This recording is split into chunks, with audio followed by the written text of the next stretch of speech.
Bueno, a min gustaríame saber a que lle vou ter que pasar a factura das rodas e máis da amortiguación do coche.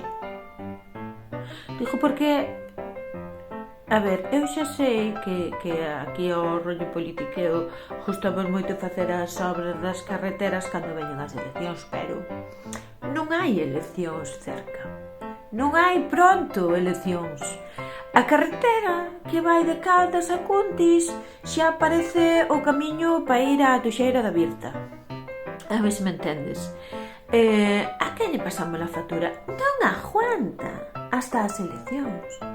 Non aguanta, ides ter que facer algo antes ou senón que temos que ir en tractore. Temos que ir en tractore e traballar porque por aí non hai quen pase. A ver se me entendes. Isto non sei. A donde teño que pasar a factura? Que mo conte.